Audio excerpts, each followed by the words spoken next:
Hello everyone, I am Lalita and you are most welcome. But I hope you all are fine.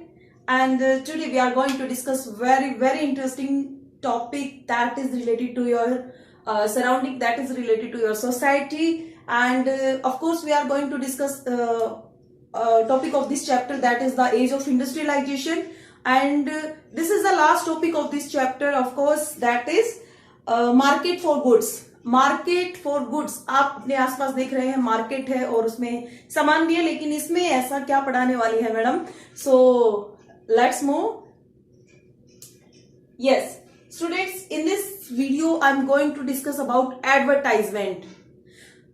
You are if you are watching any special video or you are watching movies, you are watching serials, anything, whenever you are watching on TV, and ad is coming in between.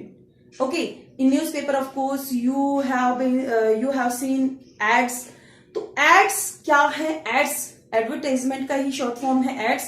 Advertisement किस तरह से उस time पे भी use होती थी बेटा. आजकल आप एडवर्टाइजमेंट्स को बहुत अच्छे से आप समझ पाते हैं कि कोई भी प्रोडक्ट, कोई भी मार्केट में प्रोडक्ट आ रहा है, सो उसका एडवर्टाइजमेंट आता है. और वो क्यों आता है, आपको बहुत अच्छे से ये टॉपिक समझ में आने वाला है, क्योंकि ये टॉपिक आप अपनी सोसाइटी से, अपने सराउंडिंग से रिलेट कर पाएंगे. Okay, so if you talk about what is advertisement.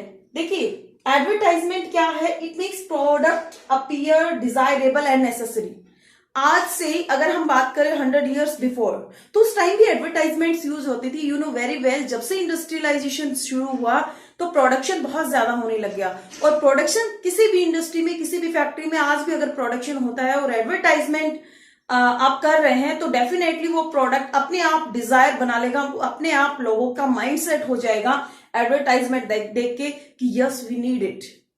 अगर लोगों की नीड है, अगर लोगों को उसकी नीड है, तो people were persuaded to buy product. लोग अपने आप, उस परसुएडेड का मतलब होता है मना लेना, तो अपने आप लोग मान जाते हैं उस प्रोडक्ट को खरीदने के लिए. आज आपके घर में बहुत सारे प्रोडक्ट्स होंगे, बहुत सारी चीजें आप मार्केट से लेके आते होंगे. कहीं ना कहीं से अगर कोई नया प्रोडक्ट लेके आते हैं, उसका एड आपने देखा हुआ होता है, और कई बार किसी और ने आपको सजेस्ट किया होता है, then you prefer that goods.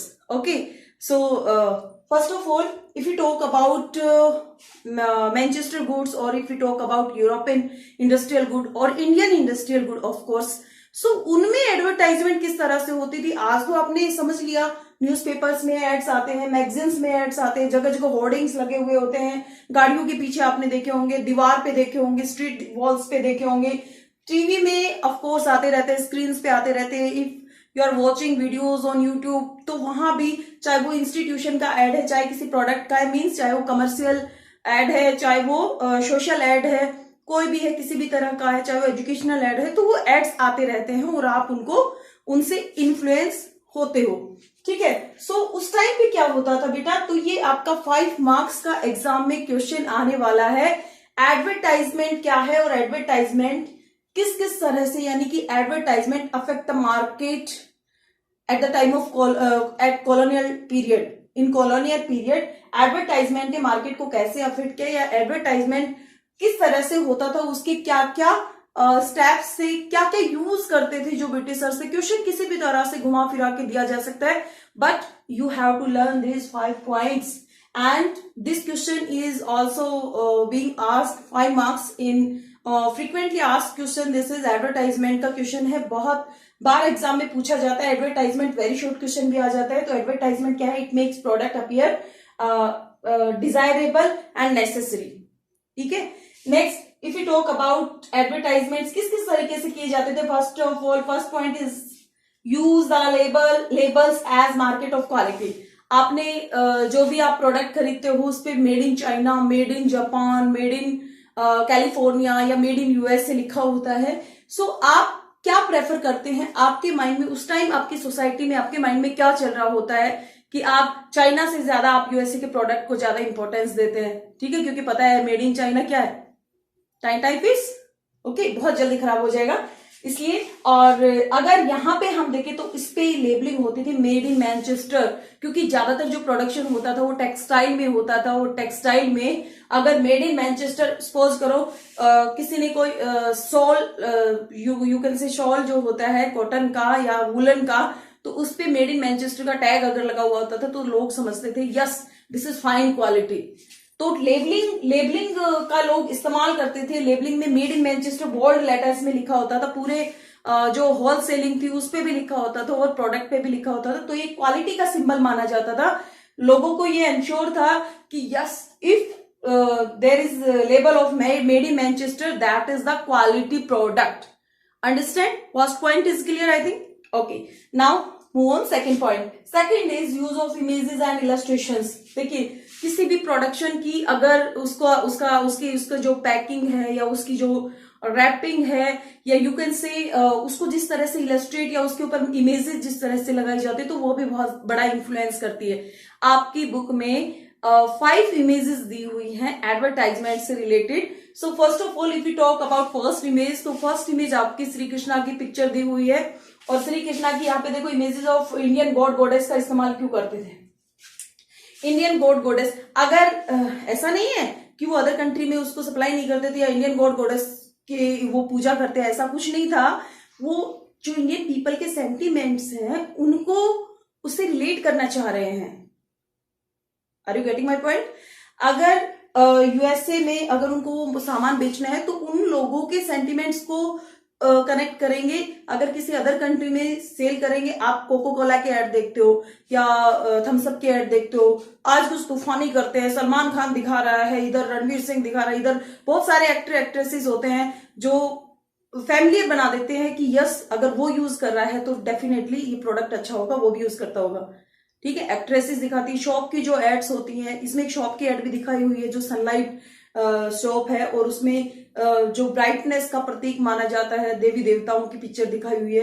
लेकिन अब अगर ऐश्वर्या राय लक्स की एड दिखानी है, मेरी ब्यूटी का राज नया लक्स, ठीक है, और ऐसा नहीं है कि वो लक्स यूज करती है, वो लक्स कभी यूज नहीं करेगी। ओके, बट लोगों को लगेगा कि ये हमारी फेवरेट एक्ट्रेस है या ये हमारा फेवरेट एक्टर है।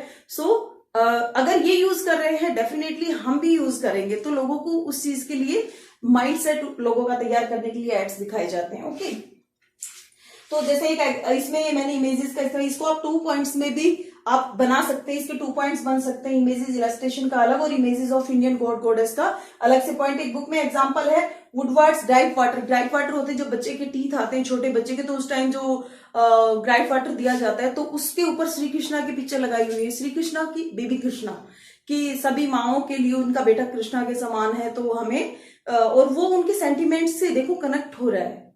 ठीक है, सो वो कहीं ना कहीं उसको यूज करेंगे अपने बच्चों के लिए, right. So if you talk about next point, तो नेक्स्ट पॉइंट क्या है? और एक पिक्चर और है इसमें जिसमें देवियों की पिक्चर है। आप जो थर्ड पिक्चर है आप इसमें देखो, पहली पिक्चर श्री कृष्णा की है, सेकंड पिक्चर वो देवियां बैठी हुई हैं उनकी पिक्चर दिखाई गई है। ठीक है, तो गॉड गॉडेसेस का की इमेजेस का वो इस्तेमाल करते थे। Third point, printing calendars to advertise. Printing calendar क्या होते थे?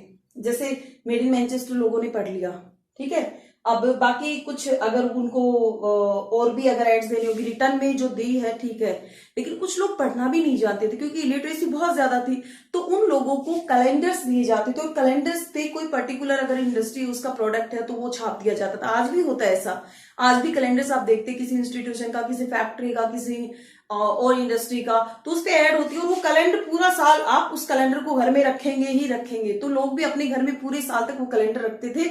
और क्या होता था कि जो जैसे कई बार जो टी शॉप्स होती थी, टी शॉप्स बहुत ज्यादा होती थी, लोग वहां जाके बैठ के चाय पीते थे, घरों में कैलेंडर्स रखे जाते थे, उनमें इमेजेस होती थी, उनमें उस फैक्ट्री का या उस प्रोडक्ट का होता था। तो जो इलिटरेट पीपल थे वो बार बार उस पिक्चर को देखेंगे तो उससे वो फेमिलियर हो जाते थे और वो कहीं ना कहीं उसको यूज करने के लिए रेडी हो जाते थे, राइट। ये एक तरीका था एडवर्टाइजमेंट का बेटा। Next, figures of emperors and nawabs. उस टाइम आपको पता है राजा होते थे, नवाब्स होते थे, तो कुछ राजा और नवाब जैसे आजकल जो लोग स्टार्स को पसंद करते हैं, एक्टर्स को पसंद करते हैं, तो उस टाइम राजा और नवाबों के लोग फैन हुआ करते थे। तो उनकी पिक्चर आपकी बुक में भी दे रखी है ये पिक्चर। तो उनकी पिक्चर देख के भी लोग इन्फ्लुएंस होते थे कि यस, उनके लिए रिस्पेक्ट होता था कि नवाब्स और अगर एम्परर्स की पिक्चर है तो हम उस प्रोडक्ट को यूज करेंगे, क्योंकि वो उनकी नवाब की और जो एम्परर होते थे उनकी रिस्पेक्ट करते थे, रॉयल फिगर की रिस्पेक्ट करते थे, इसलिए वो उन प्रोडक्ट को यूज करने के लिए रेडी होते थे people. Next and last point, national message show product. देखिए उस टाइम आप सबको पता है कि इंडियन इंडस्ट्री में 1861 में अहमदाबाद इंडस्ट्री सेटअप हो गई थी, और अहमदाबाद इंडस्ट्री में आपको पता है स्वदेशी इंडस्ट्री थी, स्वदेशी मूवमेंट भी चला था। तो लोगों में ये भी था कि अपनी इंडस्ट्री को कैसे बूस्ट अप करें। तो इसमें एक पिक्चर, लास्ट पिक्चर जो दिखाई गई है वो स्वदेशी मूवमेंट के दौरान की है, कि जो इंडस्ट्री है वो अपने ही कंट्री का प्रोडक्ट है और अपने ही डोमेस्टिक मार्केट के लिए बनाया गया है। एक देवी है जो दोनों हाथों में कपड़े लिए हुए है, आप देख रहे हैं, और वो आसपास जो लोग हैं तो उनको कपड़े दे रही है, और उस पर गुजराती भाषा में कुछ लिखा भी हुआ है, जैसे हिंदुस्तान मां बनेलो माल, हिंदुस्तान मां बनेलो मालू, यानी कि हिंदुस्तान में बना हुआ माल ऊंचो मालू। ये गुजराती लैंग्वेज है, जो क्योंकि अहमदाबाद गुजरात में है तो उस लैंग्वेज में वो लिखा हुआ है, तो वो एडवर्टाइजमेंट्स का इस्तेमाल किया जाता था। सो आपको ये क्वेश्चन अच्छे से समझ में आ गया होगा। और इसके ये 5 मार्क्स, अगर आपके एग्जाम में ये क्वेश्चन 5 मार्क्स में आता है तो आप इन्हीं पॉइंट्स को लिख देना। इन्हीं पॉइंट्स में 1 और 2 सेंटेंसेस आप अपने आप बना के लिख सकते हो। सिंबल मैंने दे दिए हैं आपको, ठीक है। सो आपके 5 मार्क्स कहीं भी जाने वाले नहीं है, आपको पूरे 5 मार्क्स मिलेंगे। और एक फ्रीक्वेंटली आस्क्ड क्वेश्चन वाला वीडियो भी आप जरूर देखें, क्योंकि उसमें बहुत जो इंपॉर्टेंट क्वेश्चन है वो डिस्कस किए गए हैं, जो एग्जाम में अक्सर पूछे जाते हैं। फ्रीक्वेंटली आस्क्ड क्वेश्चंस का भी वीडियो होगा, और उससे आपको बोर्ड एग्जाम में बहुत ज्यादा हेल्प मिलने वाली है। फ्रीक्वेंटली आस्क्ड क्वेश्चंस का वीडियो जरूर देखें। और आज मैं आपसे पूछने वाली हूं एक क्वेश्चन, जिसका आंसर देना है आपको कमेंट सेक्शन में। प्रोटो इंडस्ट्रियलाइजेशन याद है ना? प्रोटो इंडस्ट्रियलाइजेशन में मैंने मैंने बताया था आपको किस तरह से जो गुड्स थे वो प्रोडक्शन होता था, वो यूनिट्स में प्रोडक्शन होता था।